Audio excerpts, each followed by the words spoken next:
Subscribe करके bell icon पे जरूर क्लिक करें। जज़ाकल्लाह।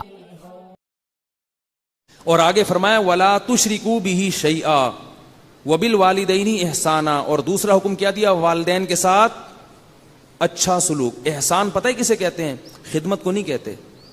एहसान का मतलब है कि जितना उनका हक बनता है उससे ज्यादा किया जाए।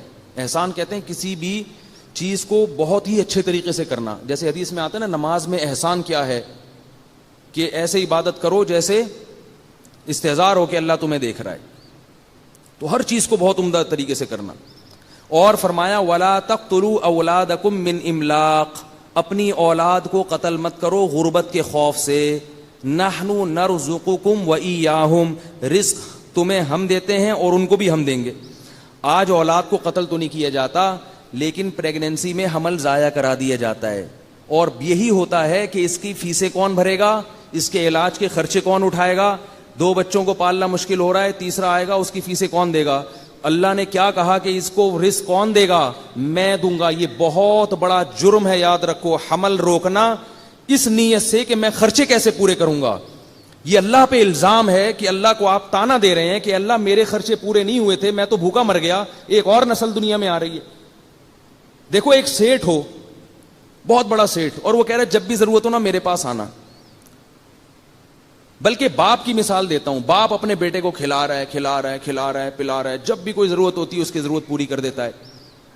अब बेटे को एक कोई चीज खरीदनी थी जो बड़ी उसकी महबूब चीज थी, और वो ना खरीदता तो बहुत नुकसान होता।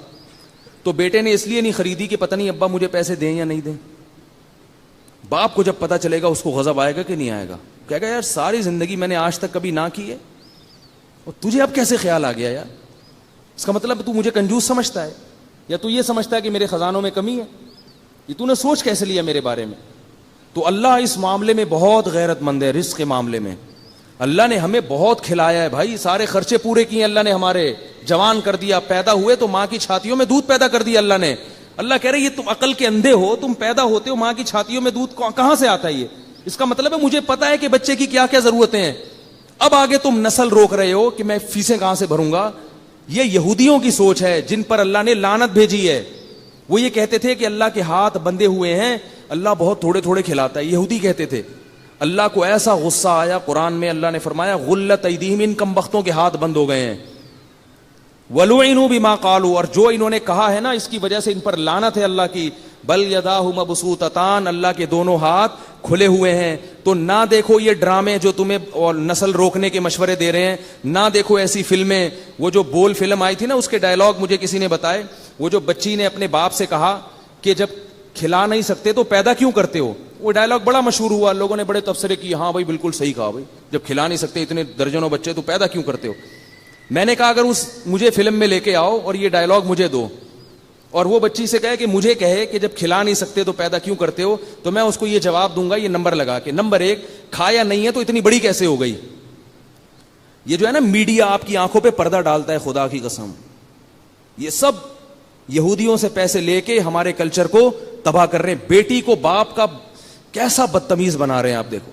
सबसे बड़ा एहसान के जो वालिदैन आपकी पैदाइश का जरिया बने, उसी एहसान की नाशुक्री की जा रही है। वालिदैन के तो पांव धो के पीने चाहिए कि इनकी वजह से हम दुनिया में आए हैं, हम इनके जिस्म का टुकड़ा हैं। तभी माँ बाप की सारी खुसूसियात औलाद में ट्रांसफर होती है कि मैं जो कुछ हूं अपने वालिदैन की पहचान हूं। मैं जब बयान करता हूं लोग मुझे कहते हैं, जिन्होंने मेरे वालिद साहब को देखा, कि हजरत बिल्कुल आपके वालिद साहब का लुक आता है आप में, वही जज्बात हैं, वही आवाज है। तो ये क्या है, ये कहां से मिला है सब कुछ, बाप से ट्रांसफर हुआ है ना। उसी बाप को आप ताना देना शुरू कर दो, यार पैदा क्यों किया तुमने। कितना बड़ा जुर्म है ये, कितना बड़ा जुर्म है। और ये फिल्मों में सिनेमा घरों में दिखाया जा रहा है और लोग हंस हंस के देख रहे हैं, और फिर कहते हैं हमारी औलाद नाफरमान है। तो तुम्हारी औलाद तो नाफरमान होगी ना, वो तो उस बाप को मानेगी जो तुम्हें सोने के निवाला खिलाता रहे बस हर वक्त। जरा सा उसने हाथ खींचा तो ताने सुनने को मिलेंगे तुम्हें। तो मैं अगर होता उसको कहता कि अगर तूने खाया नहीं है तो तू इतनी बड़ी, बोलो भाई कैसे हो गई, कैसे हो गई इतनी बड़ी। नंबर 2, तूने जरूरत से ज्यादा खाया है। अगर जरूरत का खाया होता तो ऐसी बातें ना करती, ऐसी बातें गरीबों की जबान पे नहीं आती। ये फजूल बातें और ये अल्लाह की नाफरमानी की बातें उनकी जबान पे आती हैं जिन्होंने जरूरत से बहुत ज्यादा खा लिया होता है, पेट भरे हुए होते हैं, फिर उल्टी उल्टी फेंकते हैं ऐसी। بہت زیادہ کھاتا ہے نا انسان پھر ناشکرا ہوتا ہے. قرآن میں اللہ نے کہا نا اگر اللہ لوگوں کو رزق بہت زیادہ دینا شروع کر دے سب اللہ کے نافرمان بن جائیں گے. اور تیسری بات میں اس سے یہ کہتا کہ ٹھیک ہے بیٹا غلطی ہو گئی, ہم نے آپ کو پیدا کر لیا, غلطی ہو گئی تو اس غلطی کی تلافی بھی ہو سکتی ہے. اگر آپ کا خیال ہے کہ آپ دنیا میں آنا آپ کا غلط تھا تو یہ بندوق اٹھا کر کے ختم کر دو اپنے آپ کو. بھائی موت کی تکلیف بھی نہیں, اگر آپ کہیں تو موت کی تکلیف ہوگی تو بڑا مسئلہ ہے, تو بھائی کنپٹی پہ ایک گولی ٹھا کر کے ماری جائے تو کوئی نہیں پتا, ایک سیکنڈ میں ختم. تو بھائی اب زندہ کیوں ہو؟ چلو اس وقت تو بچے تھے, عقل تھی, اب تو بڑی ہو گئی, اتنی باتیں کر رہی ہو میرے سامنے, تو بیٹا یہ بندوق ہے, آپ سے نہیں جلدی, میں مار دیتا ہوں, ختم. نہ اپنے آپ کو گولی مار رہے ہو, اس کا مطلب اس زندگی کو نعمت سمجھتے ہو نا. تو اس لیے بار بار کہہ رہا ہوں کہ کلچر کس کا فالو کرنا ہے؟ جو اللہ اس کے رسول بتا رہے ہیں تمہیں, اس سے ہمارے گھروں میں برکت آئے گی. پہلے زمانے میں اگر غریب کے 12-13 بچے ہیں, نہیں کھانے کو مل رہا, تو کیا سکھایا جاتا تھا؟ صبر شکر کر کے کھا لو, اسی میں اللہ برکت دے دے گا. اور کیسے صحت مند نکلتے تھے بچے, وہ کیسے بڑے ہو گئے روکھی سوکھی کھا کے. میں پہلے جہاں رہا کرتا تھا وہاں ہمارے گھر کے قریب ایک غریب آبادی تھی. میں نے گھر میں دیکھا کہ ان کے غربت بہت ہے, صرف روٹی پکتی ہے, سالن نہیں پکتا. تو وہ کیا کرتے تھے, جب سالن پکتا تھا نا سب بچے روٹی لے کے بھاگ جاتے تھے اور کھا لیتے. بھوک اتنی ہوتی تھی ان, سارے صحت مند بنے ہیں, وہ اتنے صحت مند, لمبے لمبے قد ان کے نکلے ہیں. میں کہتا یار ان کا وقتوں کو روٹی ملی نہیں اور ان کے قد دیکھو. ٹھیک ہے, ڈاکٹروں سے نہیں پوچھو ہر چیز, بہت سے کام کون کرتا ہے؟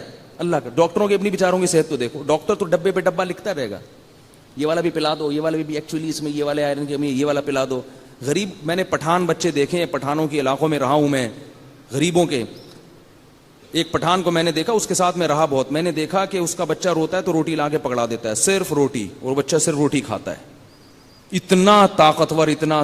گندم کی روٹی کو ہلکا مت سمجھو, یہ میرا بیان ہے. گندم کی روٹی, جو ماہر ڈاکٹر ہے نا چائلڈ اسپیشلسٹ, وہ بھی یہی کہتے ہیں کہ 3-4 سال کے بچے کے جسم میں ایک روٹی بھی 24 گھنٹے میں پہنچ گئی نا, بس اب رزق کی فکر کرنے کی ضرورت نہیں ہے. گندم میں سب کچھ رکھا ہے اللہ نے, اتنا مشکل نہیں بنایا جینے کو اللہ نے.